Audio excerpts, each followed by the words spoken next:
नमस्कार। राज्य शिक्षा शोध एवं प्रशिक्षण परिषद बिहार पटना में आपका स्वागत है। बच्चों, आज हम लोग वर्ग 3 में हिंदी की पाठ्यपुस्तक कोपल से एक पाठ जिसका नाम है प्रतीक्षा। किसकी प्रतीक्षा, कौन कर रहा है, ये हम लोग आगे देखेंगे। और उसके पहले आप हमें ये बताइए कि जब आपके यहाँ आपके दादाजी, आपके मामा जी या आपके नाना जी या आपकी माँ कभी बाज़ार गई होती है और वो आपके लिए कुछ लेकर आने वाली होती हैं, तो आप क्या करते हैं बताइए। बहुत बेसब्री से आप उनका इंतज़ार करते हैं। तो बच्चों, इसी तरह से जब वो लोग जब आ जाते हैं तो आप कितने खुश हो जाते हैं, है ना। तो आज का जो पाठ है, पाठ 2 में प्रतीक्षा। प्रतीक्षा का अर्थ है इंतज़ार, है ना। तो इंतज़ार क्यों करना चाहिए और कौन कर रहा है, किसके लिए कर रहा है, ये सब कुछ हम लोग उस पाठ में देखते हैं। चलिए हम लोग एक कहानी देखते हैं सबसे पहले, और आप अपनी पाठ्यपुस्तक निकाल लीजिए और उसमें पाठ 2 में प्रतीक्षा को देखिए।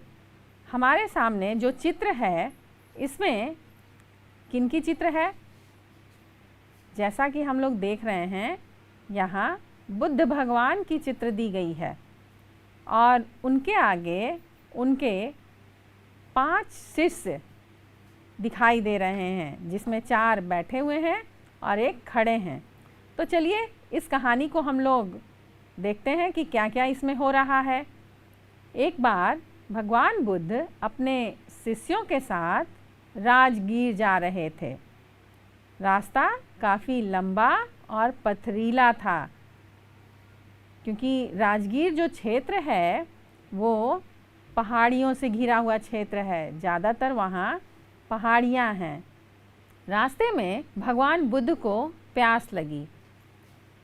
अब आप बहुत चलते कहीं जा रहे होते हैं तो क्या होता है, प्यास तो लग जाती है ना। उसी तरह उनको भी प्यास लगी और वो अपने शिष्यों के साथ एक वट वृक्ष की छाया में बैठकर विश्राम करने लगे। बच्चों, वट वृक्ष क्या होता है बताइए। ये बहुत बड़ा बरगद का पेड़ होता है और उसके पत्ते जो होते हैं, उसकी शाखें जो होती हैं वो काफ़ी घनी होती हैं। जब आप उसके नीचे बैठते हैं तो काफ़ी ठंडक का एहसास होता है ना। तो उसकी छाया में बैठकर विश्राम करने लगे। विश्राम का अर्थ क्या होता है बच्चों, आराम करना, है ना। और एक शिष्य आनंद पास के पहाड़ी झरने से पानी लेने गए। तो उन्होंने क्या देखा कि झरने के पास से अभी अभी बैलगाड़ियाँ गुजरी हैं। तो बताइए क्या हुआ होगा। बैलगाड़ी के चलने से धूल उड़ती है ना, या कोई भी गाड़ी जब रास्ते पे चलती है तो वो धूल उड़ाती हुई जाती है। तो जब बैलगाड़ी वहाँ से गुजर रही थी, बहुत सारी धूल उड़ रही थी और क्या हो गया, जो पानी था वो गंदा हो गया, क्योंकि उसके ऊपर उड़ उड़ के धूल बैठ चुकी थी। तो ये देखकर वो बड़े निराश हुए कि मैं तो यहाँ पानी लेने आया था और ये पानी तो बिल्कुल गंदा है, अब मैं कैसे लेकर जाऊँ। तो बड़े निराश मन से वो फिर पीछे लौट आए और बुद्ध से बोले, मैं पीछे छूट गई नदी पर जल लेने जाता हूँ। इस झरने का पानी बैलगाड़ियों के कारण गंदा हो गया है। किंतु भगवान बुद्ध ने आनंद को वापस उसी झरने पर भेजा। तब भी पानी साफ नहीं हुआ था। आनंद लौट आए और ऐसा 3 बार हुआ। चौथी बार जाने पर आनंद हैरान रह गए। मिट्टी व सड़े गले पत्ते नीचे बैठ गए थे। तो आपने क्या देखा कि जल गंदा हो गया है। अब गंदले का अर्थ भी गंदा ही होता है। तो वो जब लौट कर आए और बुद्ध से बोले, तो बुद्ध ने क्या कहा था कि नहीं, तुम फिर वहीं जाओ, तो आनंद फिर वहीं गए। ऐसा कितनी बार हुआ? 3 बार। तो चौथी बार जब आनंद गए तो वो हैरान रह गए, क्योंकि वो मिट्टी और सड़े गले पत्ते जो उड़ उड़ कर पानी में पड़ गए थे, वो सभी नीचे बैठ गए थे और पानी जो था वो आईने की भांति चमक रहा था, यानी कि वो साफ हो चुका था। वे पानी लेकर लौट आए। भगवान बुद्ध बोले, आनंद, हमारे जीवन के जल को भी बुरे विचारों की बैलगाड़ियाँ रोज रोज गंदा कर देती हैं और हम बुरे काम करने को तत्पर हो जाते हैं। यदि हम मन की झील के शांत होने तक थोड़ी सी प्रतीक्षा कर लें तो सब कुछ स्वच्छ हो जाता है, इसी झरने की तरह। तो ये बात भगवान बुद्ध ने आनंद को समझाई कि उन्होंने झरने के पानी को जीवन से जोड़ा और उन्होंने ये बताया कि जब हम किसी परेशानी में पड़ जाते हैं या किसी लोभ लालच में हम बुरे काम तक करने को तैयार हो जाते हैं, तो जब ऐसी परिस्थिति हो तो हमें थोड़ी देर शांत हो जाना चाहिए, इंतज़ार कर लेना चाहिए, प्रतीक्षा कर लेनी चाहिए कि हमारा जो मन है वो उस झील की तरह शांत हो जाए और तब हम उस काम को आगे बढ़ाएं, तो हमें सब कुछ स्वच्छ नज़र आने लगता है। इस पाठ में कुछ कठिन शब्द थे। हम लोगों ने पहले भी उन शब्दों को देखा है और अब फिर से उन शब्दों के अर्थ देखिए। वट वृक्ष यानी कि बरगद का पेड़। शिष्य, शिष्य का अर्थ होता है या तो उनका छात्र या चेला, और विश्राम का अर्थ तो आराम ही होता है। गंदला का अर्थ गंदा और प्रतीक्षा का अर्थ होता है इंतज़ार। स्पष्ट का मतलब होता है साफ। तो आप ये देख रहे हैं कि इन शब्दार्थों को आप अपने पुस्तिका में लिखिए और इसको याद भी कीजिए। कुछ प्रश्न उत्तर हैं, तो उन प्रश्नों के उत्तर क्या आप बता सकते हैं? बहुत आसान है। क्या आपने साधु संत को देखा या उनके बारे में कुछ जानते हैं? तो उनके बारे में 4 बातें बताएं। हम लोग देखते हैं कि भगवान बुद्ध की तरह भगवान महावीर के बारे में भी हम लोगों ने जाना है, और वो भगवान महावीर जो थे उनका जन्म वैशाली में हुआ था। उन्होंने अहिंसा का ज्ञान दिया और सबसे बड़ी बात, उन्होंने जैन धर्म को चलाया और पावापुरी में वे अपना शरीर का त्याग किए थे। तो ये थे एक संत जो जैन धर्म के प्रवर्तक थे और उनके बारे में हम लोगों ने अभी जाना। कोई ऐसी घटना जिससे आपको सीख मिली हो वो बताएं। बच्चों, हमारे जीवन में बहुत सारी ऐसी घटनाएं घटती हैं और हमें ये सीख मिलती है कि हम ऐसा ना करें या हमने ऐसा किया इसलिए ऐसा हुआ। तो आप देखिए कि एक ये घटना है कि एक दिन हमें जोरों की भूख लगी थी। माँ से कहा हमें भूख लगी है, तो माँ बोली कि बेटा थोड़ा इंतज़ार करो, पापा के साथ खाना खाना। कुछ देर में पापा आए और पापा साथ में क्या लाए थे? मिठाई। हम पापा के साथ खाना और मिठाई खाए और मन खुश हो गया। इससे हमें ये सीख मिली कि प्रतीक्षा करने से मन खुश हो जाता है, क्योंकि प्रतीक्षा के बाद जो परिणाम होते हैं वो हमेशा अच्छे होते हैं। इस कहानी का शीर्षक है प्रतीक्षा। अब सोचिए इसके और क्या शीर्षक हो सकते हैं। आप अपनी तरफ से भी सोच सकते हैं, आप पूछ सकते हैं अपने बड़ों से, लेकिन यहाँ एक और शीर्षक दिया गया है। देखिए, जैसे हमारे जीवन के बारे में उसमें कहा गया है और झरने से तुलना की गई है, तो इस कहानी का एक और शीर्षक हो सकता है जीवन और झरना। आगे हम लोग देखेंगे कि और कौन से प्रश्न हैं जो आपको अपने पाठ्य पुस्तक में करने हैं। तो आप बताइए, दैनिक जीवन में आप किसकी प्रतीक्षा करते हैं? दैनिक का अर्थ क्या होता है बच्चों? डेली, यानी रोज रोज, है ना? तो दैनिक जीवन में हम सवेरा होने की प्रतीक्षा करते हैं और उसके बाद हमें भूख लगी होती है तो खाने की भी प्रतीक्षा करते हैं, और जब खाना पीना खाकर फिर हम लोग क्या करते हैं, विद्यालय जाने के लिए निकलते हैं। फिर खेलने के लिए साथ हमारे जो मित्र हैं, साथी हैं, उनके आने की भी प्रतीक्षा करते हैं। फिर जब वो आते हैं तो हम बड़े खुश होकर उनके साथ खेलने लगते हैं। तो बच्चों, कभी कभी प्रतीक्षा करना यानी कि इंतज़ार करना काफ़ी अच्छा होता है और वो सुखदाई होता है, अच्छा फल देने वाला होता है। आगे देखिए कि और कौन से प्रश्न हैं।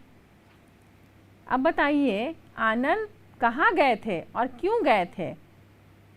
आनंद निकट के झरने से जल लाने गए थे और उन्होंने क्या देखा था कि वहाँ का पानी कैसा हो गया था। हाँ, ये भी प्रश्न है कि झरने का पानी गंदा कैसे हो गया था। तो झरने का पानी बैलगाड़ी के जाने से गंदा हो गया था क्योंकि बहुत धूल उड़ रही थी। अंतिम बार जब आनंद झरने पर गए तो उन्होंने वहाँ क्या देखा?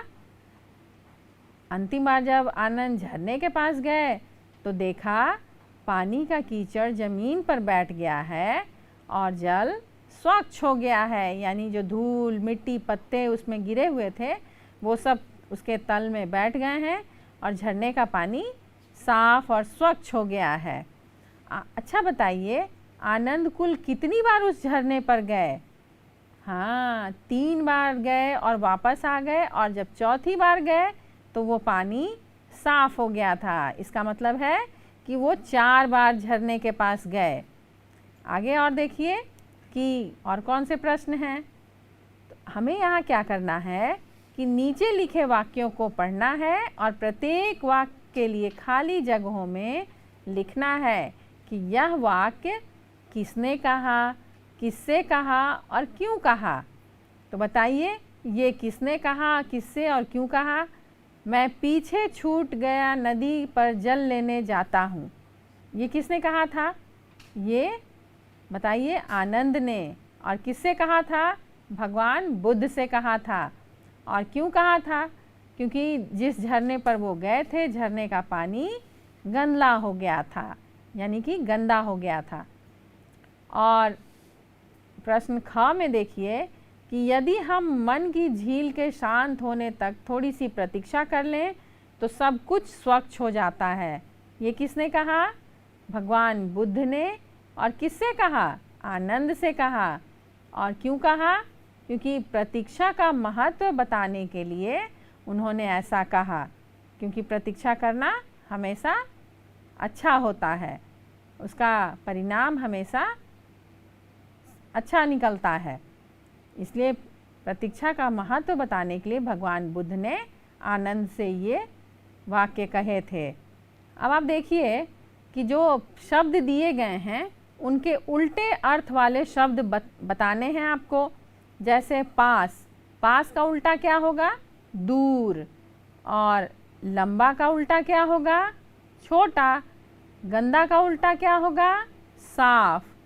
और छाया का उल्टा क्या होगा? धूप, यानी जहाँ धूप होगी वहाँ छाया भी होगी। बुरा का उल्टा क्या होता है? भला। और नीचे का उल्टा क्या होता है? ऊंचा। तो अभी हम लोगों ने उल्टे अर्थ वाले शब्द बनाए। इसी तरह आप अन्य शब्दों के भी उल्टे अर्थ ढूंढकर आप अपनी पुस्तिका में लिख सकते हैं और आप इसे याद भी कीजिए। अब हम लोग कुछ खाली जगहों को देख रहे हैं और उन जगहों में हमें उचित शब्द भरने हैं। जैसे यहाँ एक वाक्य है जिसमें खाली जगह है, बताइए वहाँ क्या भरेंगे हम लोग? भगवान बुद्ध अपने शिष्यों के साथ खाली जगह जा रहे थे। कहाँ जा रहे थे? वो राजगीर जा रहे थे, तो आप यहाँ राजगीर भरिए। ख में है कि आनंद खाली जगह से पानी लाने गए। आनंद कहाँ से पानी लाने गए? झरने से। जी हाँ, आप इसमें झरने भरिए। झरने का पानी खाली जगह ने गंदा कर दिया था। किसने गंदा कर दिया था? तो बैलगाड़ी ने गंदा कर दिया था। तो आप भरिए बैलगाड़ी। झरने का पानी बैलगाड़ी ने गंदा कर दिया था। चौथी बार जाने पर आनंद खाली जगह रह गए। क्या हो गए? हैरान। हाँ, आप इसमें हैरान भरिए। चौथी बार जाने पर आनंद हैरान रह गए। पानी खाली जगह की भांति चमक रहा था। तो पानी कैसा चमक रहा था? आईने की भांति। आप इसमें आईना लिखिए और देखिए पूरा हो गया यह वाक्य। पानी आईने की भांति चमक रहा था। चलिए अब हम लोग आगे देखते हैं कि इस पाठ में बैलगाड़ी की चर्चा है। आप और किन किन सवारियों के नाम जानते हैं? क्या आपने और सारी सवारियों या वाहनों के नाम कभी लिखे हैं? तो आप बताइए, आपके आसपास और कौन कौन सी सवारियां चलती हैं?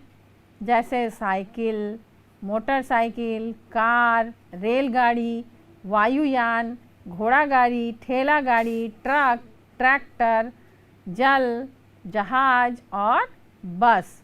जल जहाज का मतलब पानी में चलने वाला जहाज है ना। और बस, तो बस में भी बहुत सारे लोग बैठते हैं और यहाँ से वहाँ जहाँ भी उन्हें जाना रहता है वो जाते हैं। तो ये तो थे सवारियों के नाम। तो बच्चों, इसे आप अपनी पुस्तिका में लिखिए और इसको याद भी कीजिए। आगे देखिए, हम लोग और किन बातों को देखते हैं। इस पाठ में कुछ नाम आए हैं, उनके नामों को लिखें और बताएं कि वे क्या हैं। राजगीर क्या है? राजगीर एक शहर है और साथ में तीर्थ स्थल भी है। वट वृक्ष, वट वृक्ष क्या है? बरगद का पेड़। आनंद कौन थे? तो आनंद बुद्ध के शिष्य थे। और बैलगाड़ी क्या है? एक सवारी, जो कि अब हम लोग बहुत कम उपयोग करते हैं। गाँव में भी आप देखे होंगे कि बैलगाड़ी चलती है, लेकिन ये अब बहुत कम दिखाई देती है। नदी, नदी जो है वो एक जल का स्रोत है, यानी कि इससे हमें पानी प्राप्त होता है। और झरना क्या है? पहाड़ पर से गिरने वाला पानी का स्रोत। झील का क्या मतलब है? झील का अर्थ है जहाँ पानी जमा रहता है, वो तालाब सा दिखने वाला बड़ा सा झील होता है। हम लोग ये देखेंगे कि आप यह बताइए कि शिष्य आनंद आपको कैसे लगे। उनकी जगह अगर आप होते तो क्या करते? तो शिष्य आनंद हमें गुरु के आज्ञाकारी शिष्य लगे। यदि उनकी जगह हम होते तो पानी के साफ होने तक प्रतीक्षा करते। आज के इस पाठ में हम लोगों ने एक जीवन से जुड़ी सीख, यानी कि प्रतीक्षा, जिसे हम लोग इंतज़ार भी कहते हैं, के बारे में सीखा और इसके बारे में एक कहानी के माध्यम से सीखा। और इस कहानी में भगवान बुद्ध ने अपने शिष्य के सहन शक्ति की परीक्षा ली कि उसमें कितनी सहन शक्ति है, क्या वो इंतज़ार कर सकता है, क्या वो प्रतीक्षा कर सकता है। तो जब उसने प्रतीक्षा किया, जब वो बार बार उस काम को करने जा रहा था, तो उसके अंदर एक बेचैनी थी कि मुझे बार बार क्यों भेजा जा रहा है। लेकिन जब अंत में उसने देखा कि जब थोड़ी देर छोड़ देने के बाद वो पानी बिल्कुल साफ़ हो गया है, तो उसे उस प्रतीक्षा का अर्थ समझ में आ चुका था। इसी तरह उन्होंने जीवन के बारे में भी एक बहुत सकारात्मक बात सिखाई कि जब हम प्रतीक्षा करते हैं तो उसका फल हमेशा अच्छा ही होता है। बच्चों, अब हम लोग इस पाठ में हम लोगों ने बहुत सारे प्रश्न उत्तर किए, खाली जगहों को भरा। उम्मीद है आपने अपनी पुस्तिका में ये सारे काम किए होंगे। और अब हम लोग फिर मिलेंगे एक नए अध्याय के साथ, ढेर सारी जानकारियों के साथ। और तब तक के लिए नमस्कार।